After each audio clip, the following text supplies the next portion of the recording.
Bullies can be around every corner in our community, in our workplace, on our playgrounds, on our social media, and even in our friends groups. Their behavior, it doesn't discriminate by age or background, and it's not always loud or obvious, and sometimes it's manipulation. Sometimes it's gaslighting, where you're made to question your own truth. And the toll it takes on mental health can be deep for us, our friends, and our entire community. We often picture bullying as that schoolyard punk shoving someone smaller, but today, it's often a keyboard troll who with one post can destroy reputations, attack small businesses, and tear down someone's identity. And in many cases, it's outright defamation of character, a damaging lie spread with the intent to ruin someone's name, their livelihood, and their future.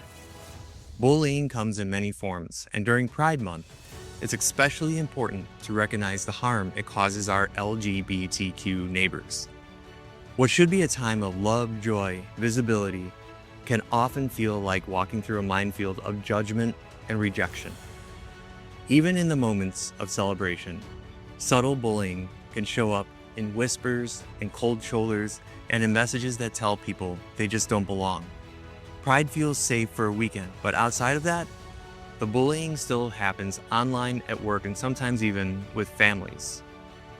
Not all bullies are loud, and some operate quietly through control, gaslighting, and manipulation. Narcissistic personalities are some of the most damaging, and they deflect blame, escalate conflict, and often portray themselves as the victim, leaving the true victim isolated and emotionally exhausted. Narcissistic bullying looks like constant blame shifting, public charm, private harm, and gaslighting, making others doubt their reality, and refusing accountability. One Heart Mental Health Collaborative. The doctor says that trauma from these types of interaction runs deep, and the most painful part, narcissistic bullies rarely seek help because they don't see that they have a problem, and that leaves the rest of us to deal with emotional fallout. So what do? We set boundaries, we report abuse, and we stop normalizing cruelty.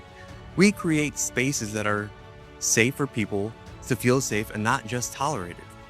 Ways to respond: we call it out, we walk away, we document it, we seek therapy, and we support the target, not just the bully. There are resources, there is help, from local mental health support like One Heart to national hotlines and online groups, that no one has to go through this alone. Pride Month reminds us to celebrate who we are, but it also reminds us of the work that we still have to do to protect one another, to show up and push back against bullying in every form, because silence helps the bully, but solidarity, that heals. From the local, I'm John. Rise against and above bullying and hate. Choose kindness and courage, and take care of yourself and others, and always keep fighting for good.